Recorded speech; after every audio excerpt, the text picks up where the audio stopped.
Hi.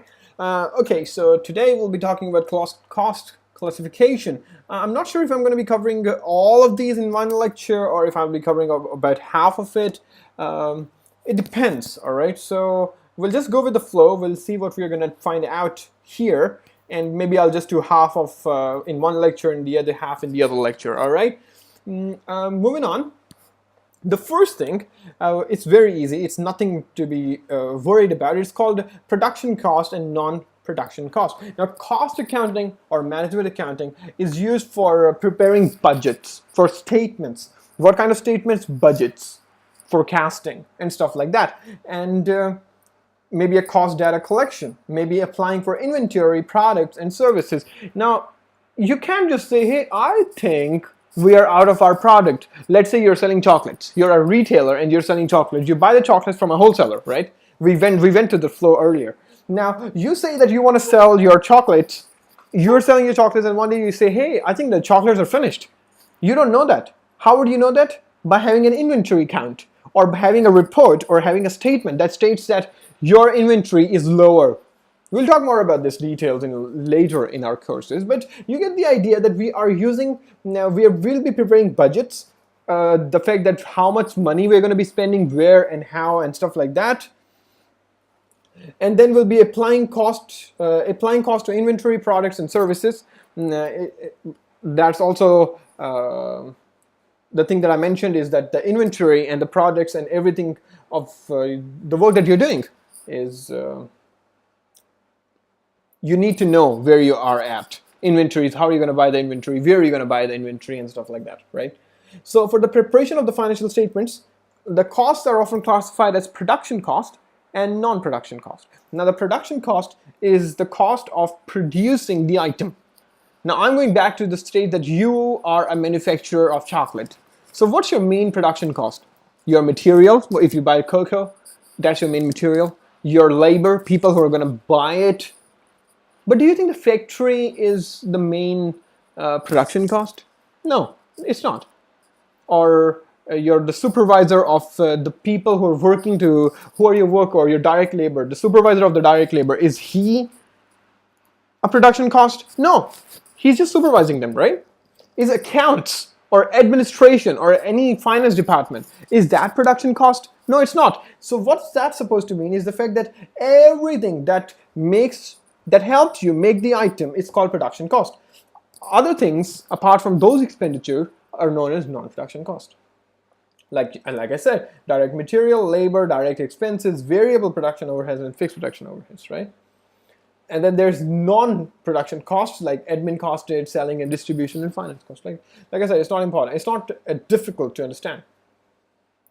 So I move on. So as you can see, non-production costs could be admin, selling, distribution, and finance. What are admin costs? Rentals, insurances, the lights that you have, the air conditioners or heaters in other countries, telephone charge, these kind of things. What are selling costs? Marketing, salaries that you're giving to people who are doing commission-based services, advertisements, and stuff like that. All right? Distribution cost is the delivery cost or the wages to the driver or stuff like that. A road tax and insurance on your car and all these kind of things. Finance cost could be anything, the loan that you've taken on under the name of the company, the bank charges, the bank will charge you some interest, the bank interest and stuff like that. So not that important, but I hope you get the idea, right? Now what are production costs? Production costs could be direct labor, direct material, direct labor, direct expenses, variable production overhead, and fixed production overheads. Now costs can be classified by elements of material, labor, overheads. Now materials, what are materials? Like the raw material I told you, if you're making chocolates, you guys must think I'm obsessed with chocolate. Actually I am, but whatever. So materials could be raw materials like cocoa, sugar, all the things that you're directly using to make your product, right? And then there is labor. This includes all the stuff that is working to make that chocolate. Then you have overheads like your rental of the factory, that your telephone charges, the depreciation of the fixed assets that you have to, that the machines that you have in your factory, right? I hope this is not difficult for you. This seems to be a very easy topic. It seems to, at least it seems to me, as it's a really, really straightforward topic. Direct and indirect direct cost. Now, there are certain costs called direct cost, the other ones are called indirect. Now, direct costs are direct material, direct labor, and direct expenses. Now, what are direct expenses? That only occur if you do that business. Now, for example, direct material is cocoa, direct labor is the people making those chocolates. Now, what are direct expenses? You can use the same amount of, you can use the same machine to do some other work, but you're using the same specific machine. Or, I have a better example now, I just thought of it.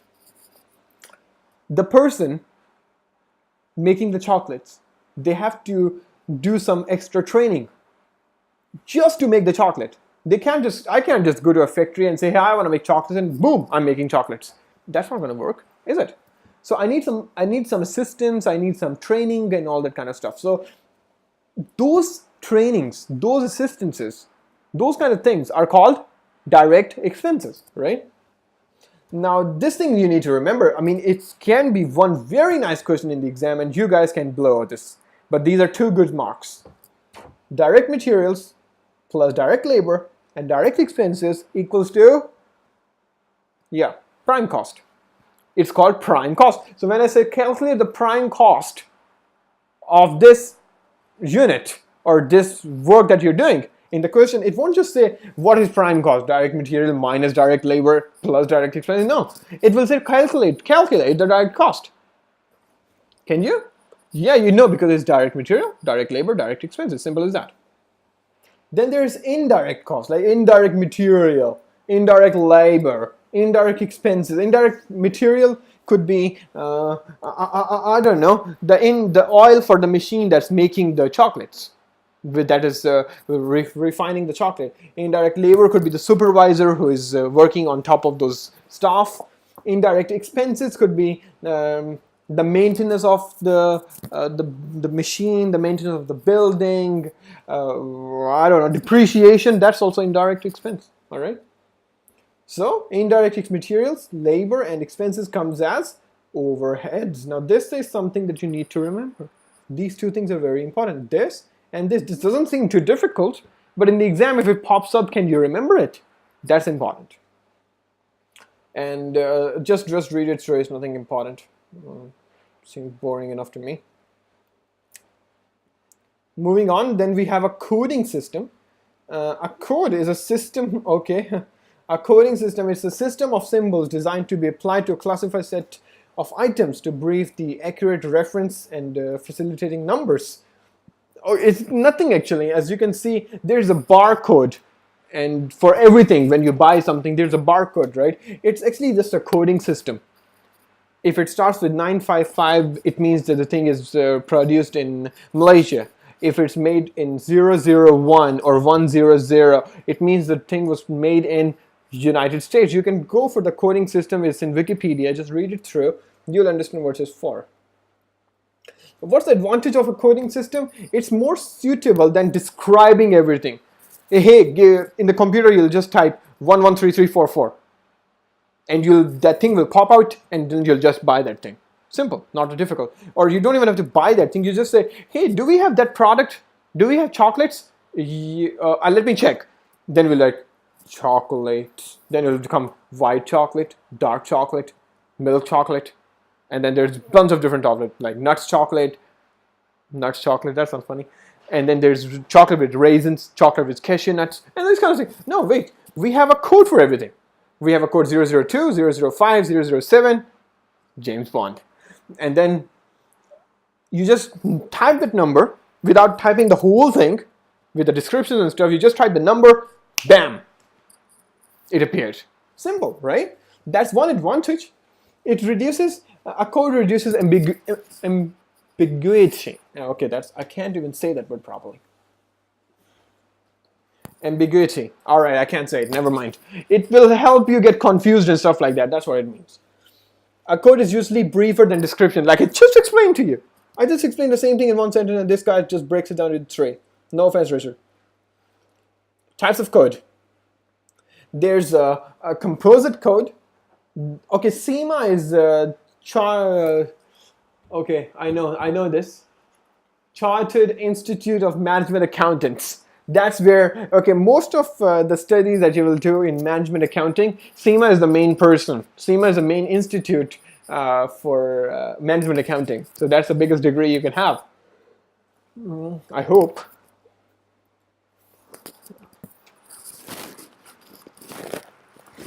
And moving on to, sorry, just got carried away a little. Then you have some symbol, like there could be 3-digit composites and stuff like that. As you can see, their examples. Just go through the examples yourself. Right? Then you have a sequence. Sequence will be 0, 0, 0, 1, 0, 2, 0, 3, 0, 4, like that. It can go on and on and on and on and on. So that's a sequence code.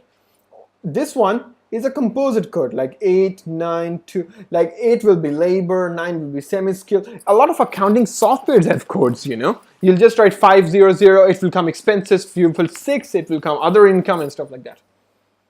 Moving on, there's a group classification. Just told you that. I just told you that. Can you believe it? So yeah, I just told you like this. I mean, in your accounting systems, you classify things differently. I mean, yeah, could be this, could be different as well, you know.